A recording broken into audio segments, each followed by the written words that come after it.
Assalamualaikum warahmatullahi wabarakatuh. Apa kabar pemirsa TV Tabalong? Kembali lagi di program Dialog Spesial Jaksa Menyapa.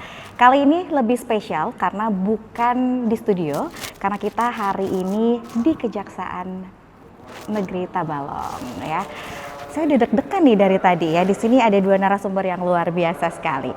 Nah, sebelumnya kita kenalan dulu sama dua narasumber yang telah hadir pada hari ini untuk membahas topik yang akan kita bicarakan nanti. Baik, selamat datang buat Bapak Gede Agastya Erlandi. Betul ya? Betul. Penyebutannya betul ya? Betul. Ini agak-agak harus benar-benar penyebutannya ya. Bapak ini sebagai Kasubsi Ekonomi, Keuangan, dan Pengamanan Pembangunan Strategis. Betul ya, ini tolong dikoreksi kalau misalkan ada penyalahan dalam penyebutan ya. Dan untuk narasumber kita yang kedua, ini ada Bapak Adam Rifai. Bapak Adam ini selaku Kasubsi Ideologi Politik, Pertahanan Keamanan Sosial Budaya dan Kemasyarakatan, Teknologi Informasi, Produksi Intelijen, dan Penerangan Hukum. Wah, ini panjang sekali jabatannya ya. Apakah tema kita pada hari ini juga akan panjang? Kita akan membahas tema tentang penyelesaian perkara tindak pidana kejaksaan RI beserta barang buktinya. Seperti biasa kalau misalkan kita sudah ketemu dengan Jaksa Menyapa, itu banyak sekali topik-topik yang memang menarik ya setiap episodenya ya Pak Erlan ya. Nah, untuk mengawali episode kita yang pertama di segmen kita yang pertama, ini sebenarnya pertanyaannya yang klise dan sering banget ditanyain loh Pak Erlan ya. Keperanan utama dari kejaksaan dalam penanganan hukum di Indonesia ini seperti apa? Bahwa kalau kita mengacu pada pasal 1 Undang-Undang nomor 11 tahun 2021 tentang perubahan atas Undang-Undang 16 tahun 2004 tentang Kejaksaan Republik Indonesia, kejaksaan ini sebagai lembaga pemerintahan yang menjalankan tugas di bidang penuntutan serta melaksanakan tugas di kekuasaan kehakiman. Bahwasanya kejaksaan ini mempunyai banyak kewenangan ya Mbak. Pertama di dalam bidang tindak pidana umum sendiri, kita dibilang sebagai pengendali perkara atau dominus litis. Jadi kita menangani perkara itu dari tahap penyidikan sampai dengan eksekusi itu kita yang mengendalikan perkaranya itu. Apakah perkara tersebut dapat dilimpahkan kepada pengadilan atau tidak, itu tergantung daripada kami jaksa Kejaksaan Negeri Tabalong. Kemudian daripada itu kita juga mempunyai kewenangan di bidang perdata dan tata usaha negara, bertindak untuk mewakili pemerintah daerah maupun pemerintah kabupaten sebagai jaksa pengacara negara tadi itu berdasarkan surat kuasa khusus, serta kewenangan lain menurut undang-undang kayak pertahanan dan keamanan, intelijen, penyelidikan, pengamanan dan penggalangan maupun tindak pidana korupsi itu sendiri kita bisa menyelidiki. Begitu Pak. Ini berarti penanganannya sangat general sekali ya, banyak ruang lingkupnya ya. Nah, Bapak, kita berbicara tentang prosedur. Tentunya ada prosedur dasar penyelesaian dari tindak pidana yang ditangani oleh kejaksaan. Seperti apa nih? Menarik sekali Mbak, ketika kita berbicara tentang prosedur bagaimana kejaksaan itu sendiri menangani perkara tindak pidana, kita ini mempunyai tugas dan kewenangan berdasarkan pasal 30 Undang-Undang 11 tahun 2021 tersebut. Kita ini sebagai penuntut umum tunggal, yang dimana kita sebagai penuntut lah, bahasa penuntut dalam perkara pidana yang diamanahkan oleh undang-undang untuk menjalankan tupoksi kami dengan berdasarkan pada Kitab Undang-Undang Hukum Acara Pidana, yang dimana KUHP itu sebagai pedoman kami untuk menegakkan hukum material bahasanya. Jadi KUHP itu hukum formilnya, kalau Kitab Undang-Undang Hukum Pidana itu adalah hukum material. Jadi kita menegakkan bagaimana tata cara pelaksanaan hukum pidana material itu sendiri. Gitu, Mbak. Jadi saya sedikit nambah. Boleh. Itu kan berkaitan dengan tindak pidana umum ya. Jadi kita memang istilahnya single prosecution ya, atau penuntut umum tunggal. Jadi dalam bidang tindak pidana korupsi, dalam penanganan perkara tindak pidana korupsi, kita itu mulai dari tingkat penyelidikannya ya sampai dengan eksekusinya. Jadi kalau untuk yang tindak pidana umum yang tergolong dalam tindak pidana umum, kita dari penuntutan hingga eksekusi. Namun untuk tindak pidana korupsi kita bisa dari tingkat penyelidikan hingga eksekusinya. Gitu. Jadi memang dari awal sampai akhir juga kejaksaan sangat terlibat. Iya, ya. Betul sekali. Nah, biasanya Pak, kalau misalkan ketika penyidikan ini erat sekali dengan barang bukti. Nah, ini saya sering nonton film Korea soalnya Pak. Jadi ini pasti erat banget hubungannya dengan barang bukti. Nah, apa sih yang dimaksud dengan barang bukti yang sesuai dengan prosedur ya yang tadi Bapak sebutkan?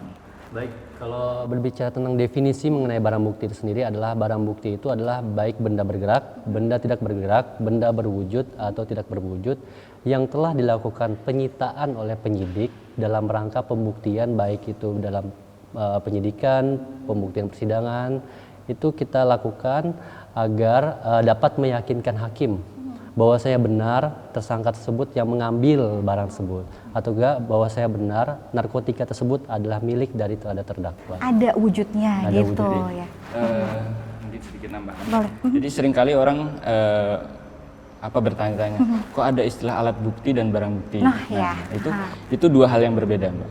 Alat bukti itu sebagaimana pasal 184 KUHP itu terdiri dari 5. Yang pertama keterangan saksi, ya, kemudian ahli, keterangan ahli, kemudian 3 surat, petunjuk, dan keterangan terdakwa. Nah, sedangkan barang bukti ini seperti yang sudah dijelaskan oleh Adam tadi, yaitu barang-barang bergerak tidak bergerak, berwujud tidak berwujud yang memang berkaitan atau berhubungan dengan tindak pidana yang dilakukan oleh seseorang gitu.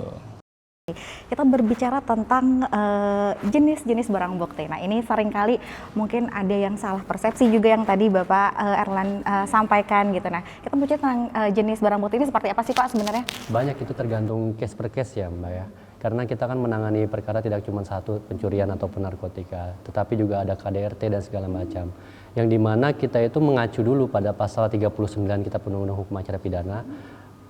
Benda apa saja sih yang bisa dijadikan barang bukti? Yakni yang pertama bisa disebut bahwasanya benda tersebut merupakan hasil atau yang diperoleh dari tindak pidana.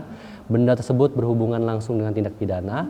Benda tersebut diperuntukkan maupun dipersiapkan untuk melakukan tindak pidana. Jadi benda-benda itu yang bisa kita jadikan penyitaan untuk pembuktian nanti di persidangan, seperti itu. Oh, ini kayak berupa visum juga itu merupakan salah satu barang bukti. Kalau itu masuk ke alat bukti Alat surat. bukti. Iya. Oh. Itu alat bukti surat itu masuknya, Mbak. Lebih ke surat ya Bapak. Iya. Nah, bagaimana sih cara dari kejaksaan sendiri mengumpulkan dan mengelola barang bukti selama proses penyidikan? Ini kayaknya seru banget gitu ya. Karena kalau misalkan kita lihat-lihat, untuk mengumpulkan barang bukti itu bukan hal yang mudah ya Pak Erlan, betul sekali kan ya?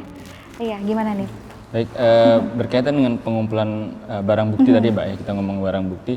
Jadi memang barang bukti itu kan bisa dilakukan penyitaan di tahap penyidikan.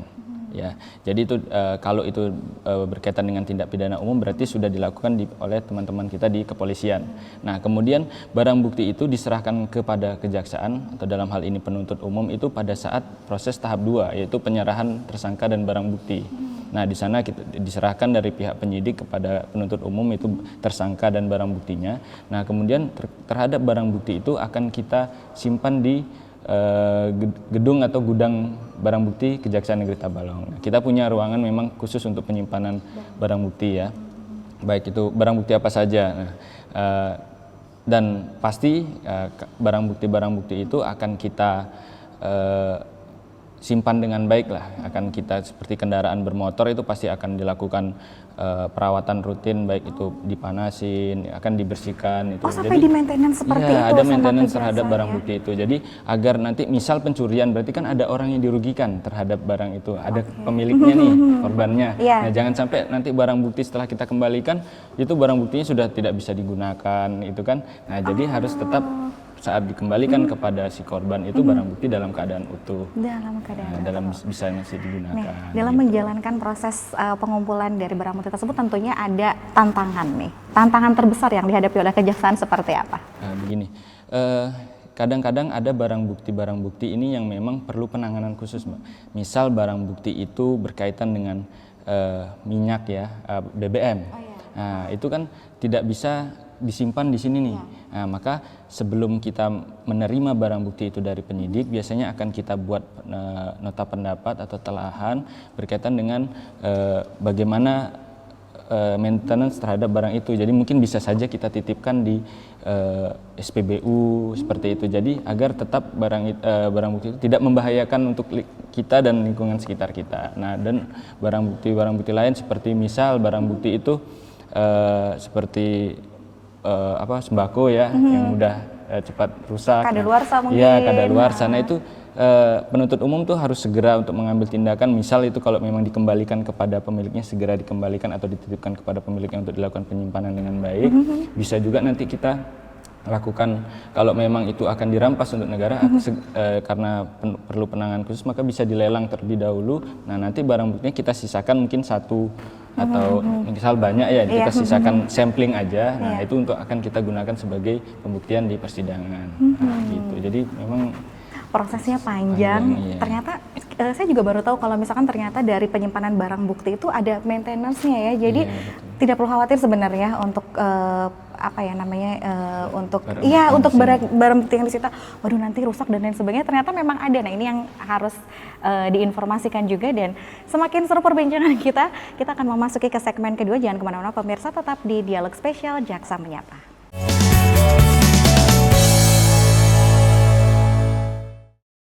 Baik pemirsa, kembali lagi di Dialog Spesial Jaksa Menyapa. Kita akan melanjutkan perbincangan kita. Setelah tadi kita membahas tentang barang bukti, kita memasuki ke segmen kedua, yaitu tentang peranan saksi dan juga barang bukti. Ini lebih mendalam pembahasan kita tentang barang bukti.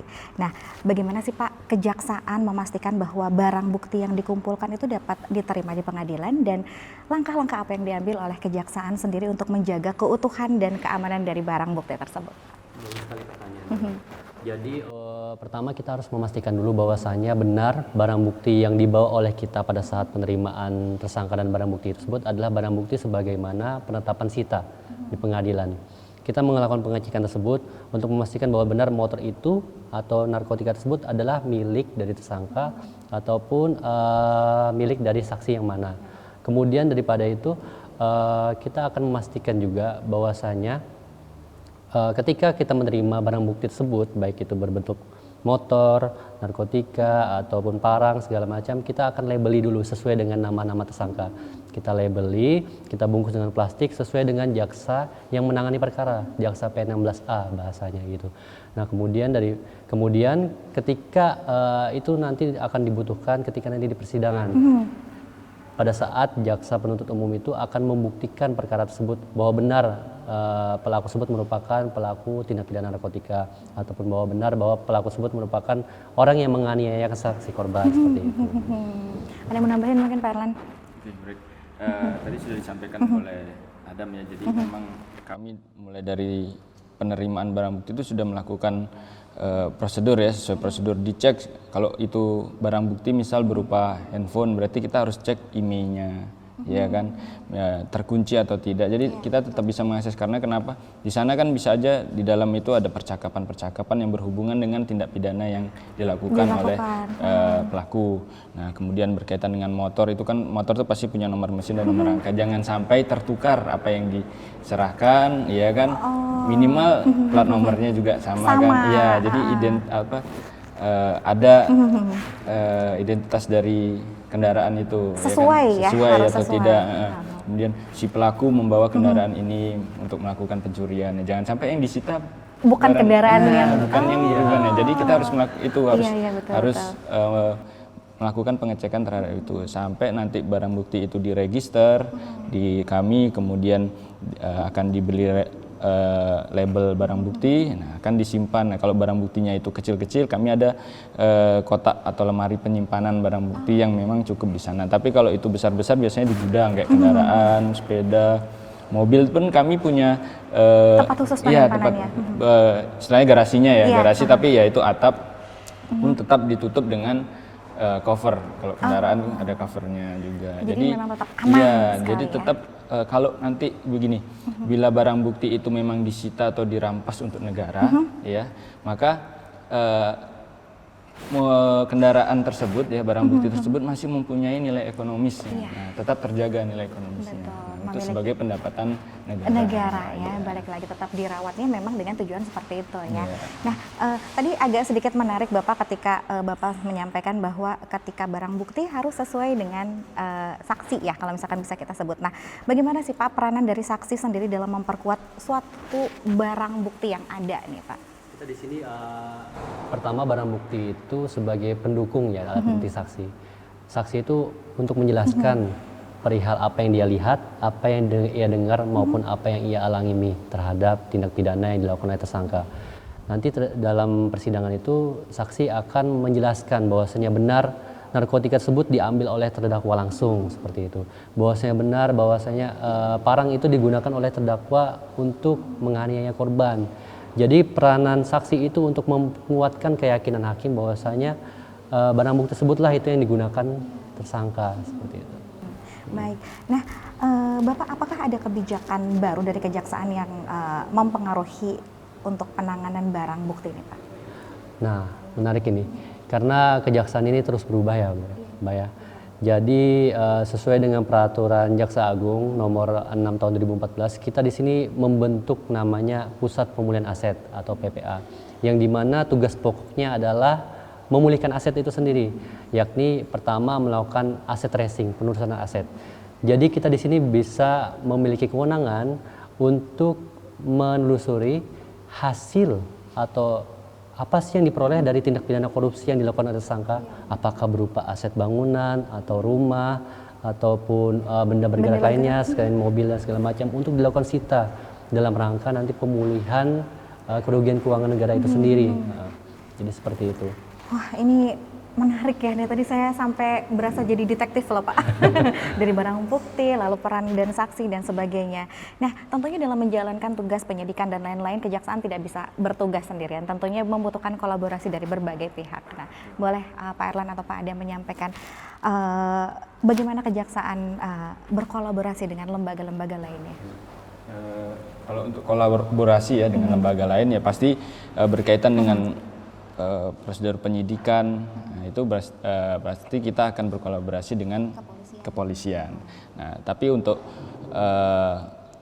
sebenarnya untuk barang bukti, nah teman-teman kita di bawah Kementerian Hukum dan HAM ini kan punya rubasan. Jadi jika memang tidak dimungkinkan untuk disimpan di tempat kami, nah saya sebenarnya titipkan barang bukti itu ke rubasan, rumah penitipan barang bukti dan barang rampasan. Ya itu kalau nggak salah di Tapura atau Banjarmasin itu ada juga. Jadi kita kolaborasi terkait dengan ini ya apa namanya barang bukti, terkait dengan penanganan perkara pun ya pasti jika kita perlu kolaborasi, misal terhadap tindak pidana korupsi, itu pasti kita akan kolaborasi dengan misal ya pemerintah daerah setempat, kemudian dengan BPKP, BPK, dan pasti banyak kita selalu sinergi dengan beberapa lembaga untuk dalam penanganan perkara itu agar penanganan perkara itu terselesaikan dengan baik. Jadi tergantung dari kasus tindakan pidana itu betul, ya, tindak untuk pidana kan luas ya Mbak ya, tidak hanya jadi tidak dengan satu lembaga tapi dengan berbagai lembaga, tapi tergantung dari tindak pidana apa yang sedang dihadapi oleh kejaksaan. Wah, semakin seru sekali. Ini masih banyak, ada segmen ketiga lagi, kita akan berbicara tentang harapan. Nah, ini harapan dan juga pesan-pesan untuk pemirsa yang ada di rumah. Jangan kemana-mana, tetap di Dialog Spesial Jaksa Menyapa.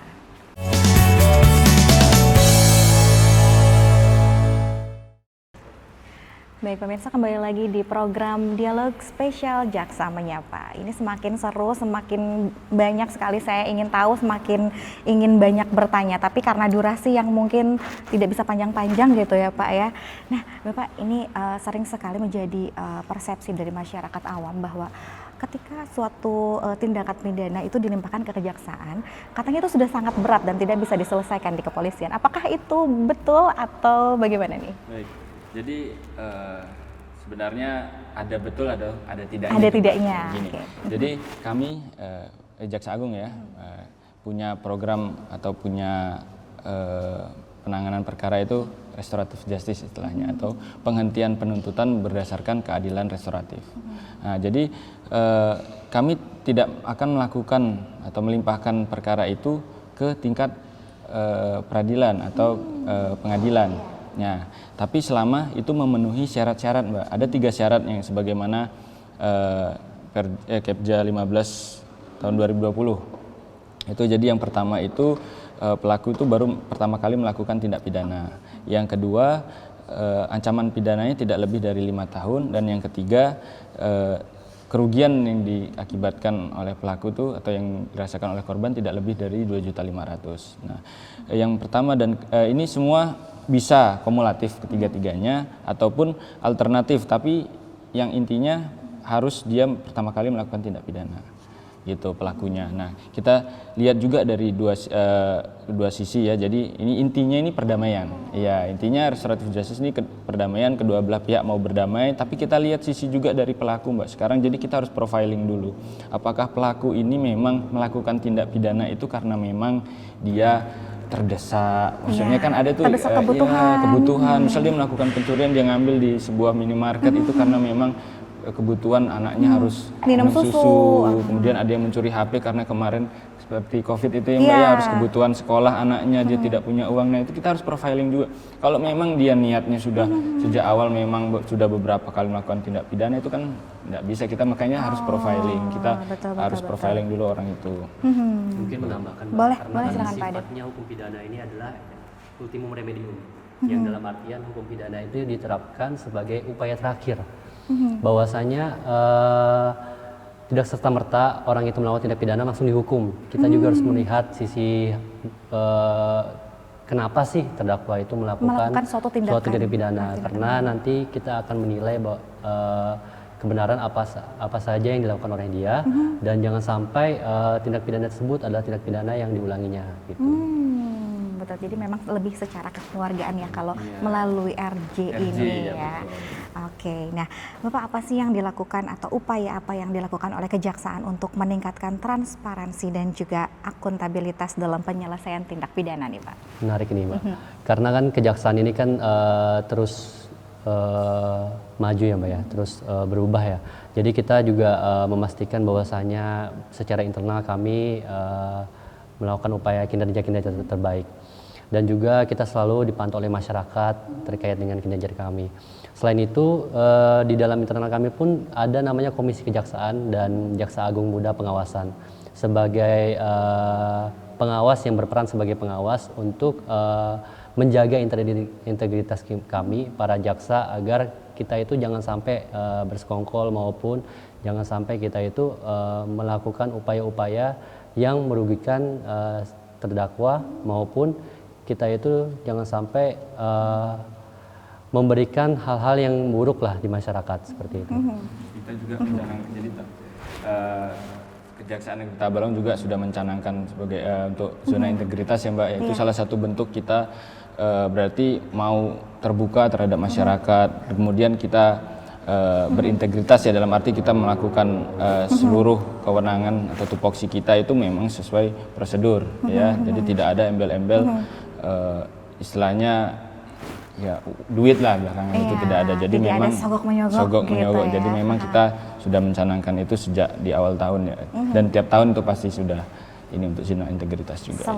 Selalu diupdate. Ini terbukti juga dari Kejaksaan yang selalu berinovasi, yang tadi Bapak bilang selalu menjadi lebih baik dari tahun ke tahun. Tingkat kepercayaan publik terhadap Kejaksaan pun ya secara nasional kan sudah meningkat ya kan gitu. Nah, ini berbicara tentang masyarakat pemirsa. Tentunya masyarakat juga memiliki peran ya Pak ya. Nah, bagaimana sih cara masyarakat sendiri berkontribusi kepada Kejaksaan dalam mendukung untuk penegakan hukum yang lebih baik lagi nih?